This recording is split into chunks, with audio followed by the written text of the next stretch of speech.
بہت اچھا مشترکہ نظام زندگی بہت اچھا تھا جب ایک دوسرے کے حقوق کا پتہ تھا. اب حقوق کا نہیں پتہ، لہٰذا ادھر سے آگ، ادھر سے آگ، ادھر سے آگ، ادھر سے آگ.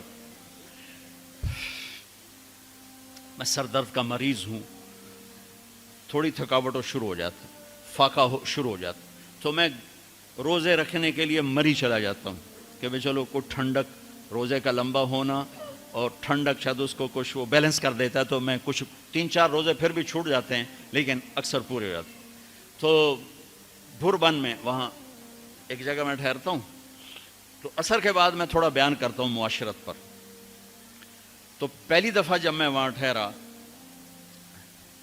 تو 8ویں دن امام مسجد کی بیوی آئی ہمارے پاس، میری بیگم کے پاس، کہ جی بیگم صاحب میں نے آپ کا اور مولانا کا شکریہ ادا کرنا ہے کہ آج میری زندگی کا پہلا ہفتہ ہے میرے خامند نے مجھے مارا نہیں.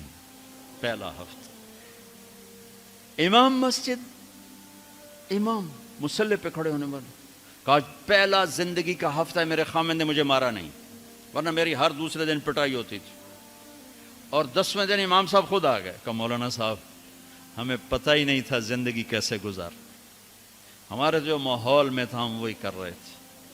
کہ میرے بہنوئی نے میری بہن کی ایک دفعہ ٹانگ توڑی، ایک دفعہ بازو توڑا، اور عالم دین ہے، عالم دین ہے. ہمیں کسی نے یہ بتایا نہیں تھا، ہم نے زندگی میں پہلی دفعہ یہ باتیں آپ کے منہ سے سنی کہ زندگی کیسے گزار. تو فرحان کی زندگی فتوے سے نہیں چلے گی کہ میں مفتی نعیم کا بیٹا ہوں، یہ تو حسن اخلاق سے چلے گی، میٹھے بول سے چلے گی. میرے نبی حضرت عائشہ کو لقمے بنا کے کھلاتے تھے، کوئی اظہار عشق تھا، اللہ کی قسم اظہار تعلیم تھی. سکھایا کہ زندگی گزارنی کیسے. ان کو آٹا گوندھ کے دیتے تھے، چونکہ ابھی شروع میں ان کو آٹا گوندنا نہیں آتا تھا، تو آٹا گوندھ کے دیتے تھے. اور عرب بڑی بڑی بوٹیاں پکاتے تھے، تو حضرت عائشہ بوٹی اٹھا کے ایسے نوچتیں اور پھر رکھ دیتیں. تو اللہ کے نبی بوٹی اٹھا کر جہاں سے حضرت عائشہ نے نوچا ہوتا تھا وہاں سے نوچ کے دکھا کے کھاتے تھے. میرے رب کی قسم اظہار یہ ہمیں تعلیم دی ہے کہ زندگی کیسے گزاریں. پھر بڑے بڑے پیالے ہوتے تھے پانی پینے کے، چھوٹے گلاس نہیں. چھوٹا گلاس تو بخل کی نشانی، اب تو اور چھوٹے ہو گئے کہ کپ کو گلاس بنا دیا.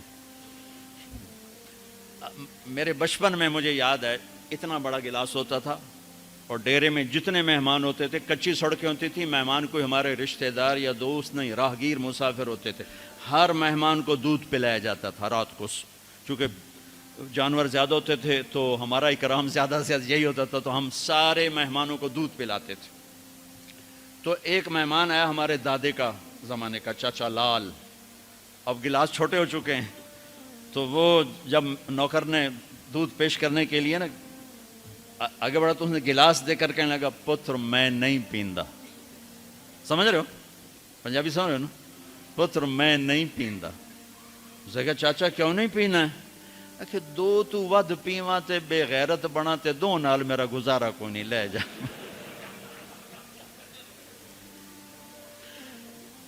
تو بخل کا زمانہ آ گیا، چھوٹی چھوٹی گلاسیں آ گئی. تو بڑے بڑے گلاس ہوتے تھے، تو ہم عائشہ رضی اللہ عنہا پانی پی رہے ہیں، رکھ دیا. میرے نبی اٹھا کر جہاں حضرت عائشہ کے ہونٹ لگے ہوتے تھے وہاں ہونٹ رکھ کے پانی پیتے تھے. صرف تعلیم.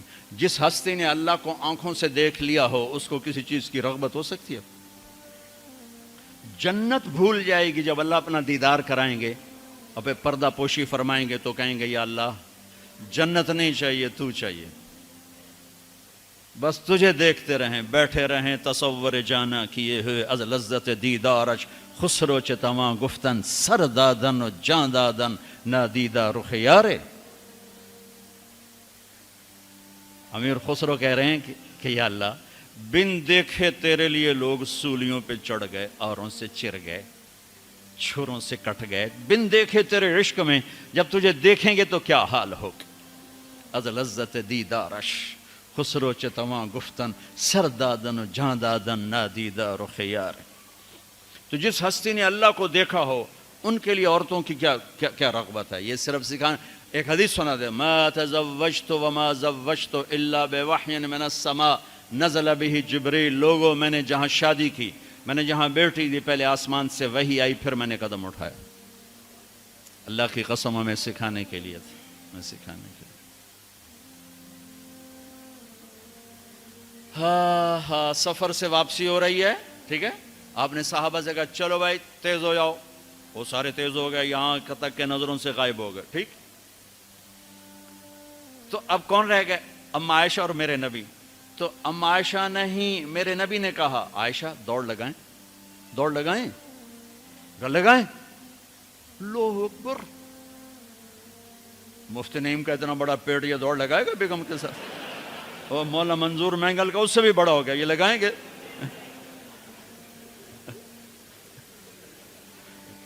تو عائشہ دوڑ لگائیں، کہا جی لگائیں۔ تو حضرت عائشہ فرماتی میں آگے نکل گئی لیکن نبی پیچھے رہ۔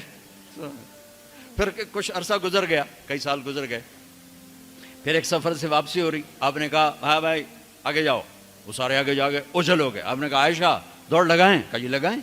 تو کہا ان دنوں میں موٹی ہو گئی، تبدنت کا لفظ مجھے یاد ہے، کہ میں موٹی ہو گئی تھی۔ تو جب دوڑ لگائی تو اللہ کے نبی آگے نکل گئے، تو آپ نے کہا عائشہ ہذہ بتلک، اب تو میں برابر ہو۔ اللہ کی قسم زندگی سمجھانے کے لیے تھا۔ جہاد کا سفر سارا صحابہ کا قافلہ ہے، جنگ کا زمانہ ہے، دشمن چاروں طرف ہے، اور ہم اما عائشہ رضی اللہ عنہ اونٹ پہ بیٹھیں اور ہاتھ لگایا تو ہار غائب۔ فرمایا میرا تو ہار کوئی نہیں، میں تو نہیں جاؤں گی، میرا ہار ڈھونڈو۔ تو میرے نبی نے نہیں فرمایا چل بیٹھ، اتنے لوگوں کو تو پریشان کرتی ہے، تجھے پتہ نہیں میں نے سبق پڑھانا تو میرے پیچھے پڑ گئی،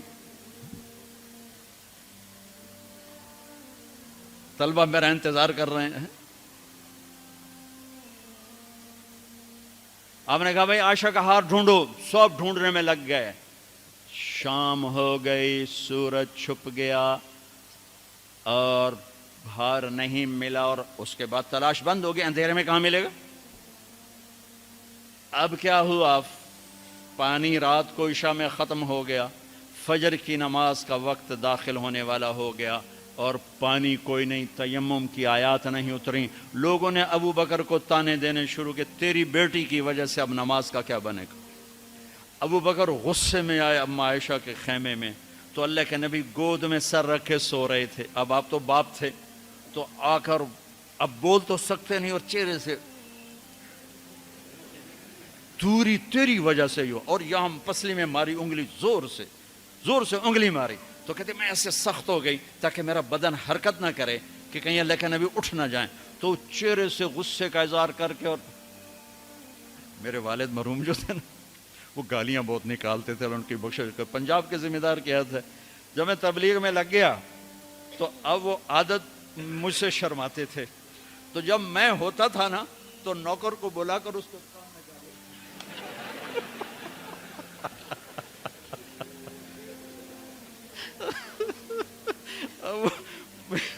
جوانی کی عادت بڑھاپے میں تو جا نہیں سکتی تھی، تو پھر وہ آہستہ آہستہ گالیاں نکال اپنا کوٹا پورا کر لیتے تھے۔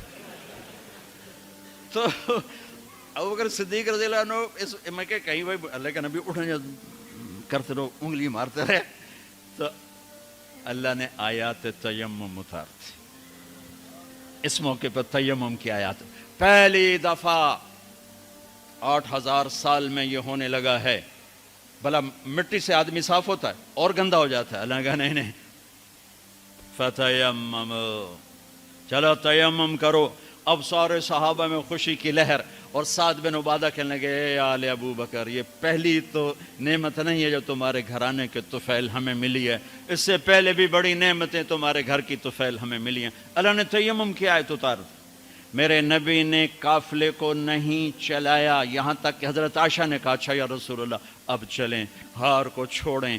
پھر میرے نبی چلے، اور جب اونٹنی کو اٹھایا تو ہار اس کے نیچے پڑا ہوا تھا، وہ سارا باہر ڈھونڈتے رہے، ہار نیچے چلا گیا تھا گر کر۔ یہ میرے نبی کی زندگی ہے، یہ مینگل صاحب سے کہتا ہوں پڑھائیں، مفتی نعیم سے کہتا ہوں یہ زندگی پڑھائیں،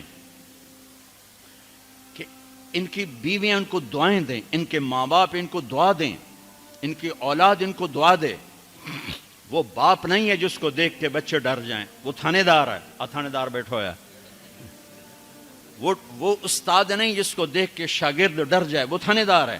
وہ خامد نہیں ہے جس کو دیکھ کے بیوی سہم جائے وہ تھانے دار ہے، خامد وہ ہے جس کو دیکھ کے بیوی خوش ہو، باپ وہ ہے جس کو دیکھ کے اولاد خوش ہو، استاد وہ ہے جس کو دیکھ کے شاگرد خوش ہو۔ اپنے مصنوعی روب جمانا کہ استاد کی ہیبت ہونی چاہیے، ارے ہیبت، محبت ہونی چاہیے، محبت سے علم منتقل ہوتا ہے، ہیبت سے نہیں ہوتا، محبت سے جا کر فریکوینسی ملتی ہے، کال ملتی ہے اور پھر جذبات منتقل ہوتے ہیں۔ تم ہیبت بٹھانے کے چکر میں